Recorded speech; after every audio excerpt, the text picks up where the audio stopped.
YouTube video. This is something I never thought I would do, so I'm very outside of my comfort zone.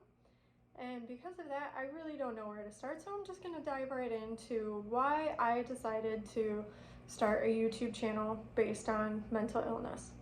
When I was 3 years old, I experienced my first major depressive episode. 3. And I don't remember all of it, obviously, but I do have very vivid memories of that time.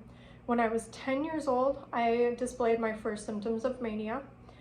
I was diagnosed with clinical depression at 11 and was put on Zoloft, and ever since then I've been on a plethora of mood stabilizers, antipsychotics, a whole bunch of different stuff.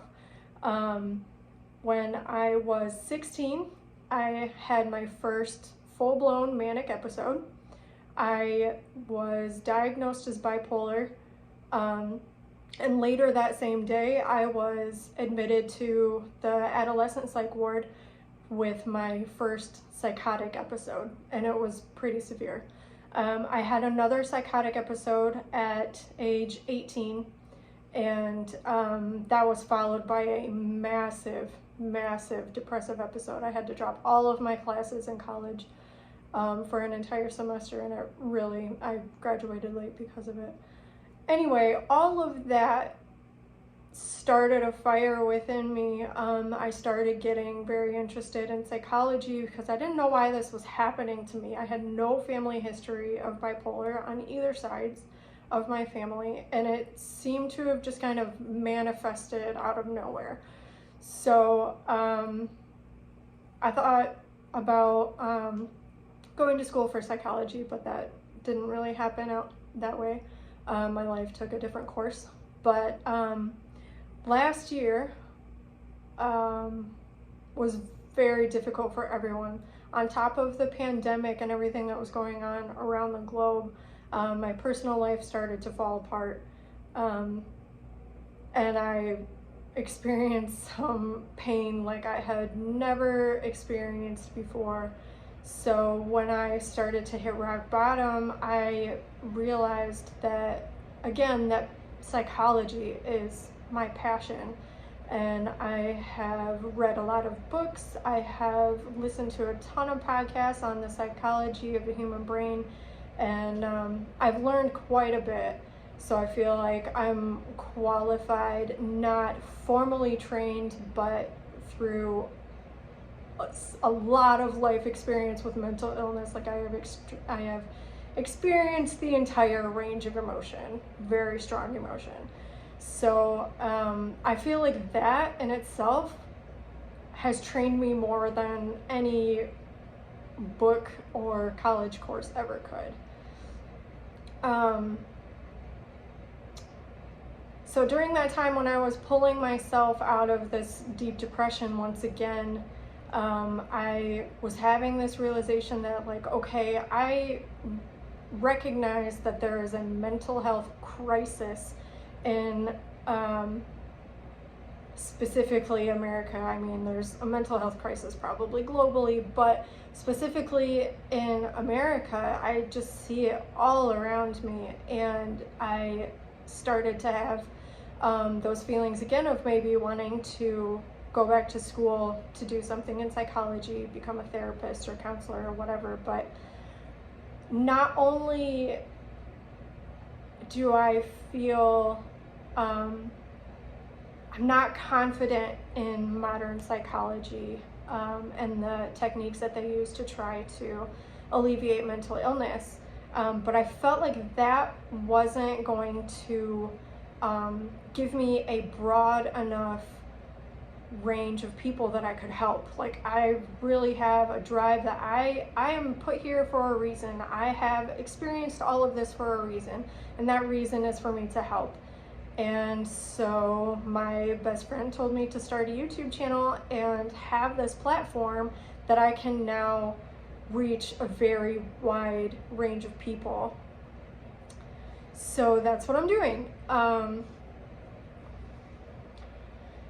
So the main 3 reasons, after all of that background information, I want to form a strong community of people with like-minded people who have been through experiences with mental illness, and we can support each other and help each other find our passions, our purpose, finding our path to be able to find true happiness and emotional stability, because I have found that. I know that it is possible. It's not just about, okay, I'm gonna go see this doctor, I'm diagnosed with this mental illness, I'm put in this box with people who are also have this set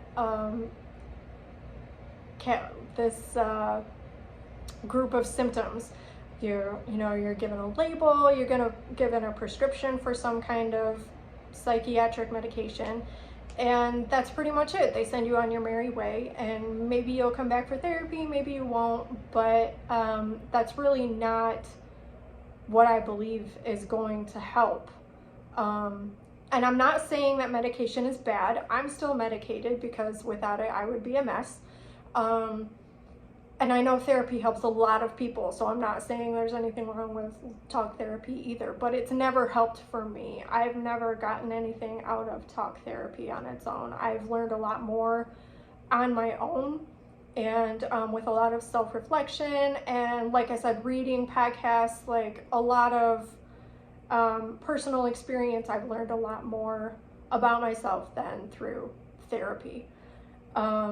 So I want to form that strong community of people.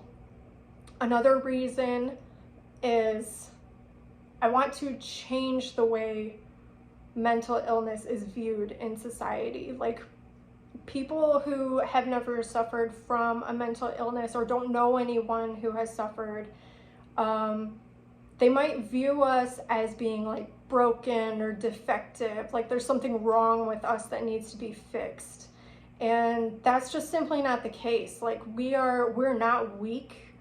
We are, in fact, quite the opposite. We are strong.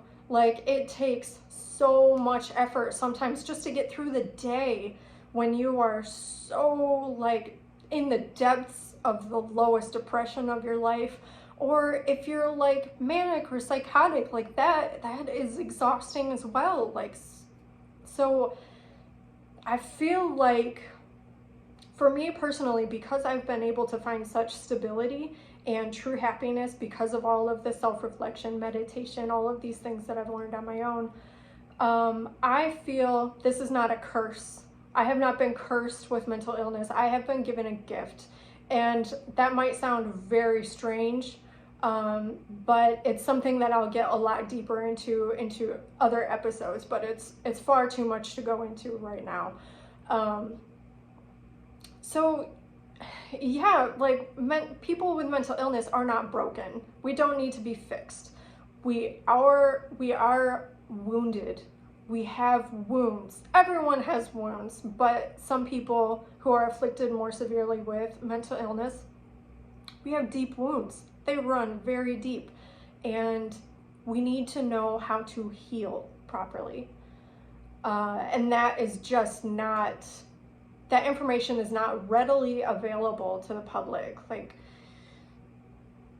I don't know, that's where modern psychology fails. They don't get to the root of the problem. They just want to manage symptoms, manage medication and their side effects, and just make it so you can barely survive, basically. But we deserve more than that. We deserve happiness. We deserve emotional stability so that we can not only survive, we're going to thrive. And that is the main reason I want to be here, to help you. So let's find our path together. I'm on my path. This is my calling. Like, this is the next step in my path, and I am taking it. I have found my stability, and now it's my turn to pass that on to others. I have things that I can teach you. I have such a desire to just spread this knowledge and happiness, because we all deserve to be happy. No matter where you're from, no matter what walk of life you're from, we deserve to be happy. Like, we're not put in this life so we can just work until we die.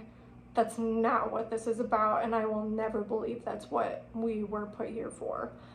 So that might have only been 2 reasons. I said there were 3 reasons, but I'm forgetting the third one because I didn't write down my notes. Anyway, I guess I'm gonna wrap it up from here for now. If any of this resonates with you, I hope that you will like this video. Please consider subscribing to my channel, because by doing those 2 simple things, you will help me fulfill my dream of growing this community, and so that we can learn and be on this journey together. Until next time, I wish you light, love, positive energy, and happiness.